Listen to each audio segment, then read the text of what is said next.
I don't think they really thought I had a problem. They hadn't seen me in probably like 10 years. So it was very like, hey, surprise, I'm here. Right. I got a problem. I think I was up all night and I was sleeping all day. Quitting cold turkey was making me sick.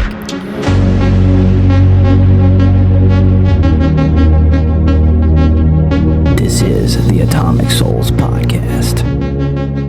So I had some toxic work environments in the animal healthcare world. Yeah, a lot of just people doing stuff in the bathroom, and I'm like, I'm over here getting sober. Yeah. And I'm looking at you guys, and y'all are making me feel Right. like something's going on. And Yeah. I think, you know, if you have been like in that realm of addiction or like just with drugs, you can sense and you can see Yeah. not just people's eyes, but like Yeah. how their body reacts. So be working and people be like drenched in sweat, like, oh, I gotta do this, I gotta do this. And I'm like, whoa, what's going on? What's up, dude? Yeah, so a couple places I moved from, just trying to find like a good like work-life balance. Yeah. And I think I found a really, really good hospital now, like 8 years later.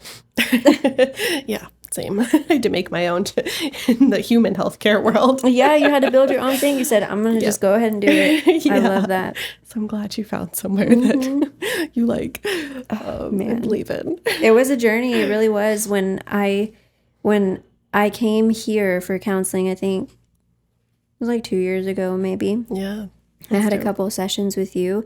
I was working at an animal hospital that I had been at for a couple years, and I truly thought that it would last, and I had a good time there. And then I think when I came here, I was just like wanting to just talk to somebody about everything I'd been through, because I really hadn't, like, ever. Yeah. So I had those sessions with you, and I was like, oh, this is too scary. It's too much. Never mind. But here we are today. Yeah. Yeah. What's, you said it was kind of a full circle moment to see our stuff online again. Yeah. How have you like grown since that time? I feel like I've lost a lot of people. Not like in death, but like, well, some, but like my lady pastor, I was in a bad relationship for a couple years, and I wasn't able to talk to her. I'd, get reprimanded for talking to people I loved. And I think that might have been something you and I had talked about, when I came a couple years ago, just about the partners that I had picked or had chosen.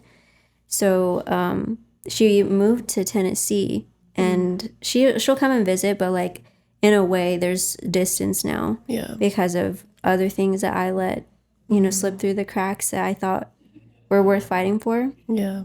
And they were not. Yeah. So I felt like being on my own, and truly like being on my own. Yeah. I could call her right now and she would answer 100%, but I had to learn how to just do it by myself. And I think that was the biggest struggle is like, hey, you have to be normal. You got to be like everybody else. You can't wake up and do bad things. You got to wake up early. You got to go to work. You got to be back in society. And I think that was a really like big change for me. Yeah.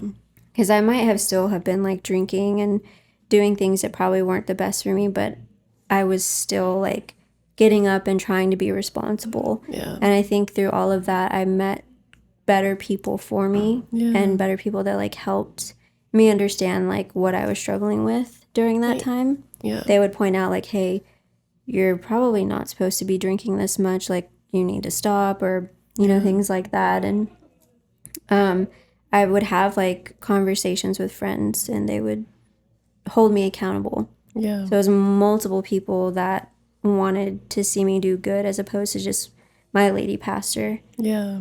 So I feel like these people are saying these things, they must be true. Yeah. It must mean that like I need to change something to keep these people around.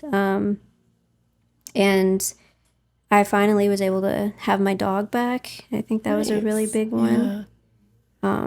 Like providing for him and doing things with him was a very big like pathway, I guess, for me to keep going. And yeah, he's a really big part of my life. He's like my child. But as a dog should be. Okay, right? Yeah. Yes. I think that's definitely like what helped me for sure. And then I never thought that I was going to meet, a partner that was good for me. And I met Sean.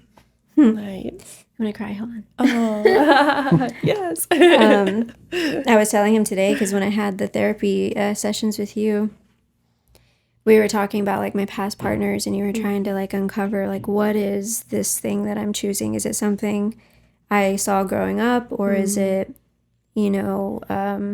something I purposely sabotage, all these things. And I was like, I have no idea. I just lost faith that I'm going to find a good person. And then I found one, and I was like, oh, wow. Yeah. This is true. They do exist. They do exist. Yeah, they do. Kind of like the veterinary stuff. It's like, oh, this is a job. Oh, there's like healthy humans. What? I can have a fun career and a healthy partner. Yeah, it literally doesn't seem like, one, that it's something that you can achieve, or like, I think for me it was like, I don't think I deserve any of it. You know what I mean? Yeah. So I felt like I had to get through like that hump, and I still have my days where I'm like, oh, I don't deserve like having this person, or having this job, or having like this place, or having my dog. But now it feels like I do, Yeah. because I've been through so much, I think that's a common struggle for a lot of people. What has helped you like in those moments where you're feeling that? Like, what do you hold on to, or what do you tell yourself? What do you do to help you realize that you do deserve it? Yeah, I think it's probably might not be the healthiest answer, but That's fine. to me, I reminisce on honestly some of the bad things that I've done, Yeah. and some of the things that I've gone through, and I'm like, you've been through so much already. You've gone through this trial. You've gone through this. You've gone through that. What makes you think that you don't deserve something good in your life? You know what I mean?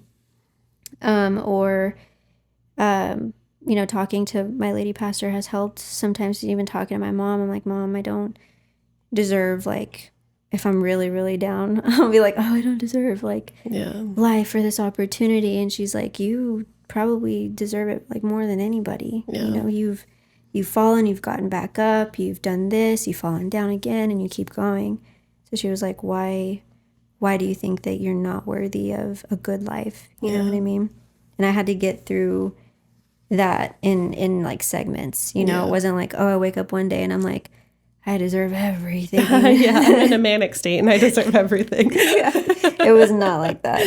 Yeah. It was more so like, okay, I had a good day. In my head I was like, did I deserve the good day that I had? Yeah. Yeah. I deserve some ice cream. I deserve to have like laugh and to make memories. Yeah.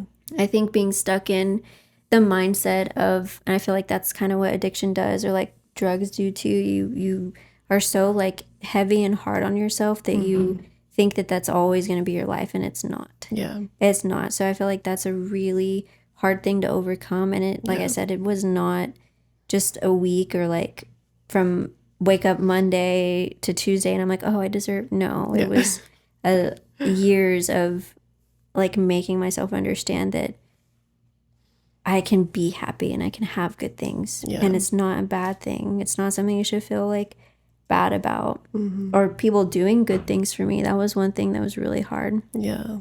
Because in my past, it's always somebody offering you something and then taking it back, or holding it over you, something like that, to where like it's really hard to just trust somebody and say, hey, I'm doing this because I care about you and I love you, not because I expect this, and that. Yeah. And I had to find people that were like that. And learning people's way of doing things is kind of tricky too. Yeah. You got to be very discerning of people. And I figured that out way late. But I figured it out, I think, on time. Does that make sense? Yeah. Yeah, it sounds like you have worked through a lot of like self-empowerment and values work, that it's like, hey, I value these things, and I'm going to start making my life revolve around the things that I want and that I deserve, like you said. Yeah. Definitely took some time, that's for sure. But I feel like all good things take time. They take time and growth. And I think that's really important. Yeah. Yeah. And it's like, if we didn't have, we were just talking about this earlier this week, you don't appreciate the good things sometimes if you don't have the bad things also. Oh, yeah, that's good. They like go hand in hand. The whole like yin and yang thing, like balance of the dark and light. Like if we don't have the darkness, we can't have the light. That's true. Do you think that people that only just have light can understand dark in general? Just, like, I guess if like somebody turns on the TV and they're like, oh, I see that darkness, but I've never been in a situation where I can stand and like feel it and understand it, but they see it and they're like, that's bad. Right. But being on that street is different than, you know what I'm trying to say, if that makes sense? Yeah, it's like the difference between empathy and sympathy. Yeah. Like sympathy is like, I see that this is bad for you. Empathy is like, oh, wow, I feel it. I've done it as well. I've been there. Yeah. I think that is a thing. And I do think people who have lived maybe more privileged lives and less traumatic lives or been exposed to less, it can be hard to sympathize even and definitely empathize with people who've had harder times. Yeah. Have you had that experience? Like it's hard to connect with people? Yes and no. I feel like I could, I feel, at least maybe with Sean and I, he's laughing already. I think with Sean and I in the beginning, I was just like, hey, I'm just going to let you know, like, I'm working through some things. I'm a little rough. I'm a little messed up around the edges. And there were some things that I'd share with him and he would listen and he would, like, be there for me. Because I, like I said, really didn't talk to many about it, but he would listen and be there and he would say, you know, I understand what you're going through. But like when I had like a full like breakdown of like, oh, this is too much for me, I think at that point he was like, oh, I really am now seeing how it affected you. Yeah. You know, I'm seeing that you felt that you had no other option or choice or blah, blah, blah. But in reality, you have a ton of choices. Yeah. You know what I mean? But like for people that I guess have had the bad and also the good, it is kind of hard to connect, you know?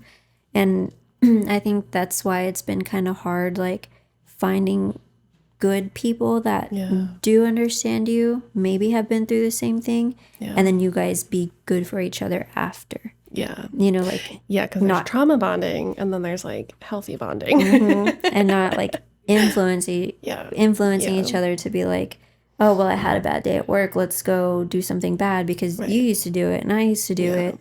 Well, what do we do it together? Like, that's not cool. You know what I mean? It's not okay. So it's definitely hard for sure, like finding people and also like telling people some things that are just like crazy stories. You don't want to be judged. You don't want somebody to just stare at you and gawk at you like, wow. Oh, okay. Well, I'm never talking to you again.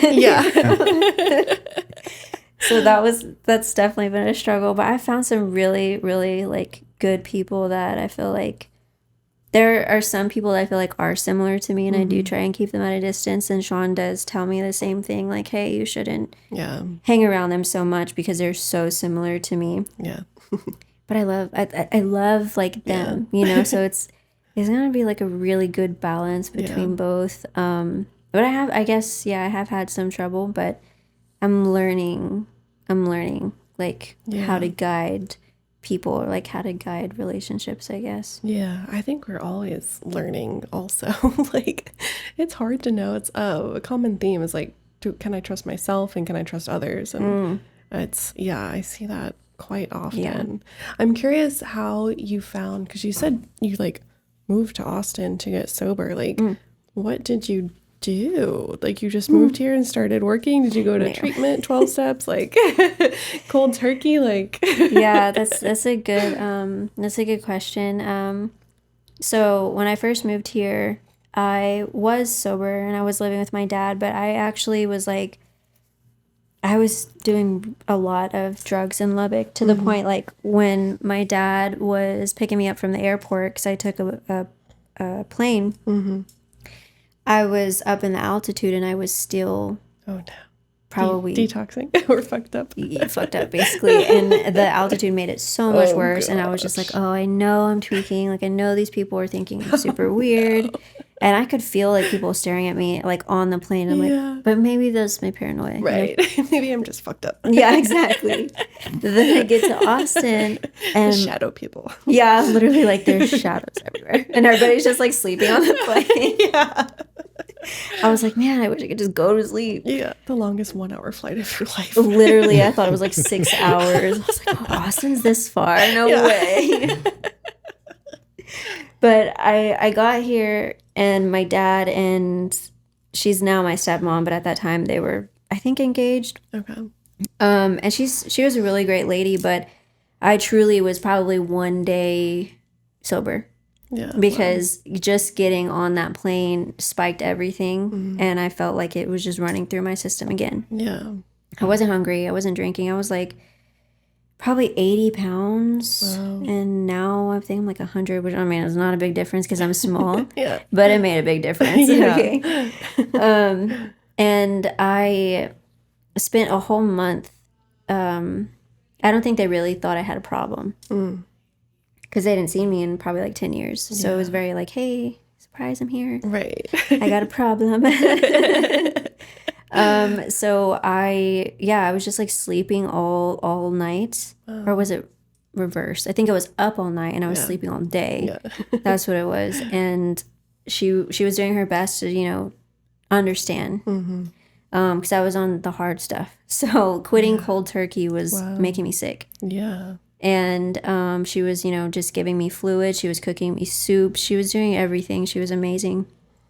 And then I got a couple of jobs. I had a job at Spectrum. I was like a call representative for a little bit. My family like pulled some strings to get me in there, and I was like, okay, I'm gonna do it. You know, I'm getting sober, but I basically did it on my own. I think I drank a little bit when I came out of like my detox from being in the house, and I was drinking like tequila, smoking a lot of cigarettes. I was smoking a lot of cigarettes. And everybody was like, you smoke cigarettes? And I was like, leave me alone. It's all I have. Can't smoke anything else. That's all I have.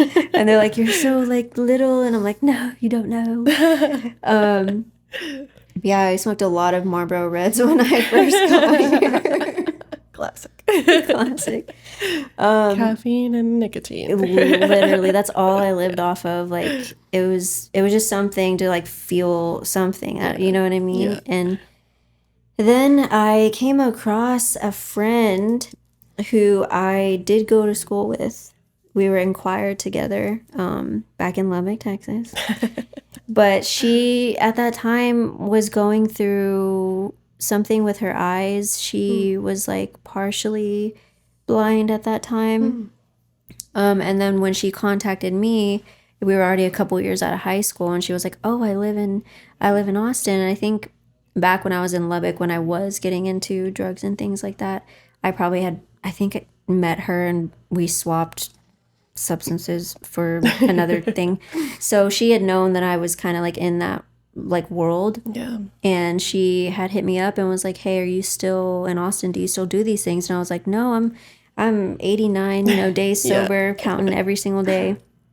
And I didn't go to, you know, rehab or anything like that. I think at that time when I was working at Spectrum, I met somebody, like a friend, who like guided me to the church where I found my lady pastor. So I was foot in the door. They were just trying to get to know me, stuff like that. But I relapsed a lot with this girl that I used to go to high school with.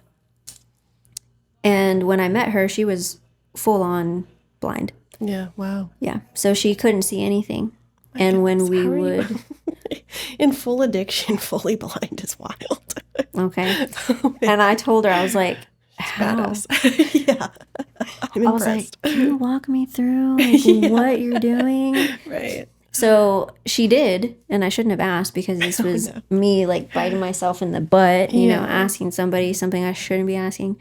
And she shows me, you know, what she's doing, and she's like, but I don't think I'm, you know, getting anything. And I'm like, well, actually, you're supposed to do it this way, you know? So then at that point, we're doing stuff together. I'm not going to work. I'm taking my parents' car. I'm meeting people I shouldn't be meeting. You know, I'm relapsing every day, quit my job, you know. It was just like a snowball. Yeah. Literally a snowball. And after that, there was a time where she was just having a full out manic episode in my car. Wow. And we had to pull over, and she started beating me up. Oh my gosh. Yeah. And I was like, I feel bad. But like, I did like, you know, hit her, and I felt bad. And after that, I was like, I can't see you anymore. My lady pastor was like, you shouldn't even be around, you know, and I gave my lady pastor, you know, pipes and baggies and all these things like, hey, I want help, but I'm doing something else on the side. So after that, you know, I saw my friend the next day, and I guess maybe I was messed up too, because I had hurt her really bad. Yeah. And I was like, I never want to be that person again, especially to somebody who cannot see. Yeah. Okay. And somebody that I basically taught how to do the thing. Yeah. You know? So I was like, what kind of just awful person? And that's just one of many things. I mean, Lubbock is a whole different story, but like Lubbock is wild. Yeah, so I didn't really like go to rehab or anything like that. Okay. Yeah, that's crazy. I just went to church, and my lady pastor really just never gave up on me. That's like, awesome. She is probably the biggest reason as to why I'm sober. Yeah. And she used to write me, I have a whole like Ziploc freaking gallon size bag, but she used to write me cards every day. And she would put Macy, and then she'd just write me something. And she put week 1, or she put, you know, May 1st, 2024. Yeah. And then if I relapse, she would start over and say, Macy, you know, day 2. And I have so many of those that one day I want to just lay them out and be like, this is the time, you know, of the timeline. Because if it wasn't for that, I probably wouldn't know like how much it hurt her, or really just to like see my progress. But she and her family are like the biggest reason I'm probably sober and alive today. Yeah, that's amazing story, because like we'll get people in here who've been to like rehab or 12 steps, and it's kind of similar stories, but that's cool that it was like one person and like one family that really helped kind of pull you out of it and continue to just love on you, even though you were like continuing to use and relapse. And that's amazing that they were like, offering that much like love and hope and support. I think it's a testimony to the importance of a quality pastor too. Because a lot of pastors, I'm not knocking them, but you go to these churches and they have thousands of members, and they kind of just become CEO of a business, and the business happens to be church. They don't really have a personal relationship with each individual. Those personal relationships are what matter, though. Yeah, I agree. Hers was, it was in Cedar Park. It was probably maybe like 40-ish, 50-ish people. Yeah. But I agree with what he said, because like even if it is 1,000 people, like are you truly checking on the people that are just like, oh, I'm fine. You know what I mean? And I didn't think that she would be the person I would like spill my guts to. Yeah. I mean, I was very close with her. I mean, I'm close with my mom back home, but my mom's more of a tough love type of girly. Especially in, you know, Lubbock. So you gotta be a tough girly to live in Lubbock. You really do. You really do. So when I met Carrie, she was just like, come and talk to me, give me a hug, you know, cry to me. And I was like, what are all of these emotions and all these things? So yeah, I felt like it was super, super important. And she's always been the same. She's never been, I'm going to treat this girl different than this girl. She's always been the same. I mean, she definitely loves me. Like, she saw me as her daughter, but like, she'll go and pray for anybody on the street. I mean, we've had times where we went to 6th Street before they like passed the thing where you can't have all the tents out there. Okay.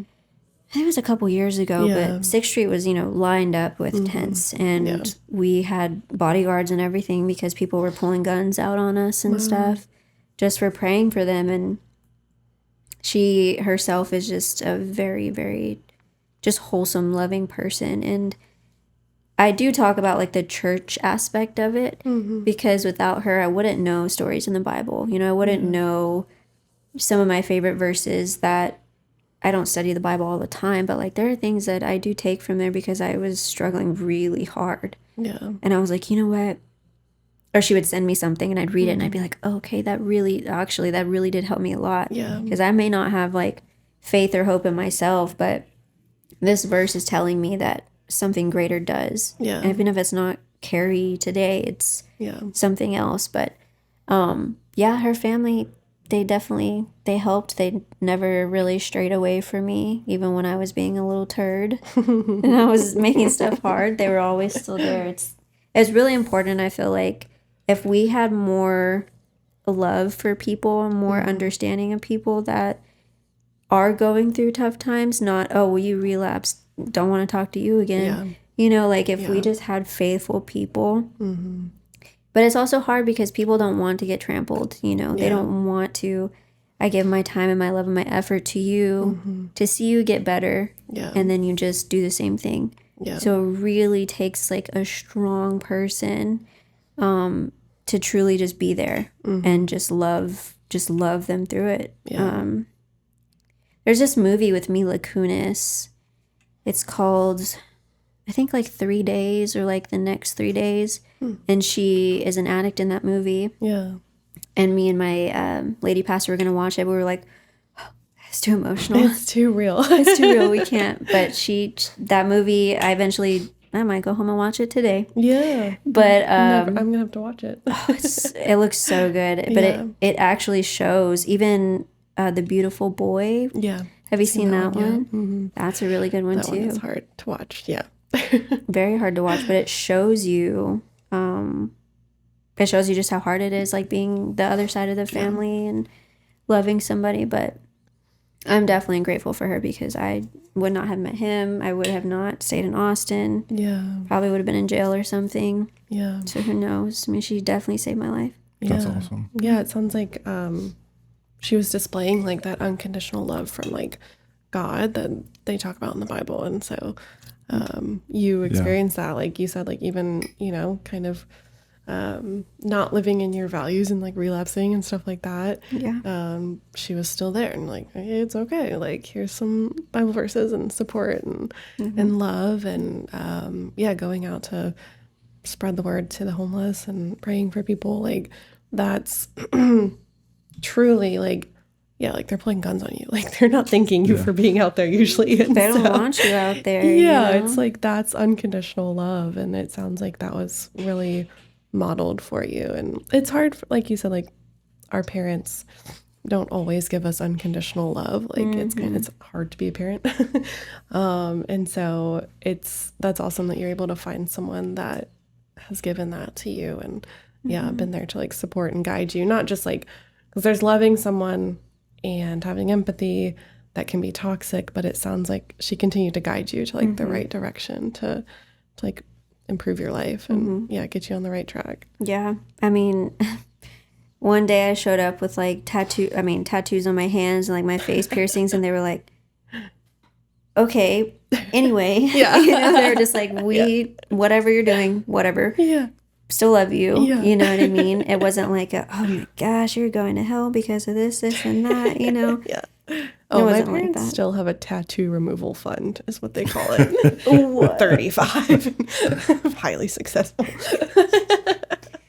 To be fair, there are some that I'm like, man, I definitely shouldn't have got those. I should have listened to my mom. Oh, no. I wish my mom had a tattoo fund. Tattoo removal fund. That's so funny. Wild. Different parents. Tattoos. Mike got his first tattoo on our honeymoon. I did. I was the bad influence. You were? Which is funny because everybody was saying I was going to be the bad influence. I know. She's like, do it. I really do like that story, though, with your pastor, because it made me think of an interview I saw the other day. I can't remember the guy's name, but he's a Christian music artist.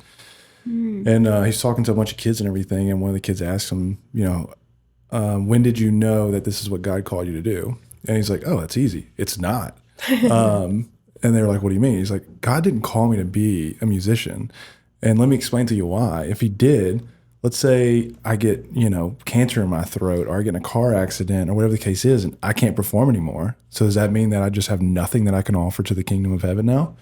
He said, well, the only thing God called us to do is to love and care for others and to spread the gospel when it's being accepted. He didn't call us to do anything else. I think that's where so many people get it wrong, and they attach their faith to, very subjective things. I'm going to be a pastor. I'm going to be, a missionary, whatever the case is. It's like, not saying don't do those things. Those things are great, but that's not what God called you to do. That's just the path that you're taking on his behalf. The only thing we're called to do is be Christ-like. And so like in a situation where you're like, oh, I let her down. Well, the Last Supper, Jesus still eats with Judas, and he says at the supper, "You're going to betray me," but he's still going to feed you, and you're still going to partake in this dinner with me. And that's what we're called to do. So I think it's such a beautiful story that them being consistent and being Christ-like is what saved a life. It's exactly what you said. I mean, Carrie, she has always said to me, like, you have a purpose. Everybody has a purpose. God loves everybody for just simply being them, and then you take your path on what you feel like you can exalt God with and also help other people with. So in a lot of my letters, or even like days that I would stay with her, like, I'd have awful nightmares when I was getting sober, and when I was in the church, it felt like I was being attacked by some things. And I would have nightmares, and luckily she lived like 5 minutes away from me at this time, which I very much miss now that I'm older. But I would literally just get in my car like feeling heavy. Like I would have very ugly dreams of my past or somebody hurting me, and I would drive to her place and she would talk with me and pray with me, and I'd wake up, I'd cry with her, and I'd wake up and she'd write, things on the mirror like, "You're going to be a world changer. Like, don't forget, God has chosen everybody for something." And I think, especially with what you said, like, we get so fixated on what is my purpose, that not just in like this world, but if you do have faith in God, like, what has God called me to do? And you could ask and you can pray. But at the end of the day, God just calls you to be loving. And I struggle with that sometimes too. Sometimes I'm angry. Sometimes I say things I don't mean, know. But at the end of the day, like, I have truly like been touched by something that I don't think I ever could have done it on my own. I don't think walking into like a rehab or even just like NA or anything like that, I don't think that would have helped me. I mean, maybe, probably it could have. But in my stubbornness, I was like, no, never. But yeah, I'm very, very thankful, and I tell her all the time, like, I would not be here without her and her family. So that's how I got sober. That's great. That's awesome. I'm curious, kind of as we're closing out, what is your what is your next steps? Like, how are you giving back, like carrying on the message, etc.? So I feel like now it's so strange. Like, I feel like I'm in a spot in my life where I can give back and do some things. I write a lot. I write a lot of poetry. I posted something on my social media about grief because I lost an uncle that was really close to me. He actually taught at my high school. I lost him, was it last year? Last year to drugs. Oh, wow. And suicide. Wow. Which is very hard for me, and still is, because he just is not the type. You know what I mean? And it was just really hard because he was, I think, like about an hour away from, he was in Marble Falls. Wow. And all my family's back home, and I just didn't do enough, struggling with like just grief in general. And I wrote something that came out a year later, and I was like, that's crazy. Like, it just happened. But I love music. I used to write music and play music when I was younger, before I started doing all my bad things. So I feel like that might be something that I'm gonna definitely hold on to, because I've gone through so much like life, you know, trying to find things that make me happy and all that stuff, when what made me happy is like what is in front of me and what I feel like I can write or like make. And I just got a really nice guitar the other day, and I'm like, oh man, I'm really taking time to spend learning and like spend writing. And it's really good for me. I've always been writing something. So I think maybe with time, if I stay focused, maybe within like, who knows, 6 months or a year, I write something that does help and does help others understand that like it's okay, you know what I mean? Like life shouldn't end. I mean, I'm sure we've all had our moments where we felt like it should. You know, I've definitely mixed things that I shouldn't have. And I'm still here today. You know, I still had the opportunity to get a guitar, you know, and still have tomorrow to do something that I didn't do yesterday. And I think about that all the time, especially with how like precious life is. I think about, oh my gosh, if you would have done this and you would have done that, but that's not our place to just be like stuck there. If that makes sense.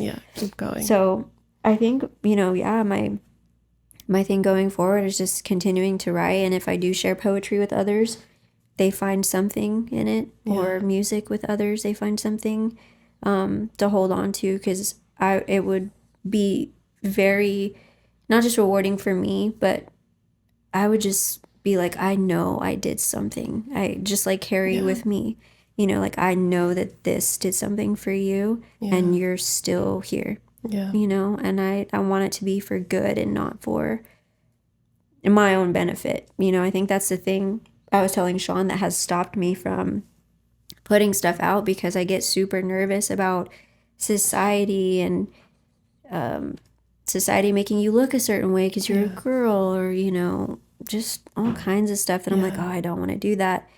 But now I'm at the point where I'm like, why? Don't be selfish. You know what I mean? Like there is something that you're going to give somebody that they're going to appreciate, despite what everybody else is going to make you seem like. You know what I mean? That's great advice, because we've been getting more into social media, and I share like stupid TikToks that are just like silly. And so and people say it like impacts them. I'm like, bro, I just talked about going to the gym. Like, what? I went like once a month, and I'm like posting about it. Exactly. So share everything and anything, because it will definitely find the right people, and you'll never know until you like share it. And I'll have people walk up to me like, oh, I hit the gym because I saw your video. And I'm like, that's dope. Like, it's so small. But like sharing your story, I think will be huge. And it sounds like you have, a gift. I was reading your writing that you sent us, and it was just a blurb about you. And I was like, this is very poetic. I was reading it to Mike in the car today. I do write poetry. It stuck out to me. So it sounds like you have a lot of like love to give the world, and hope, and a unique story too. Because like I said, we hear a lot of people like rehab and 12 steps, and it's kind of same, but it's cool that you have a unique story of like just like one person that like loved you and kept going. And so like being that to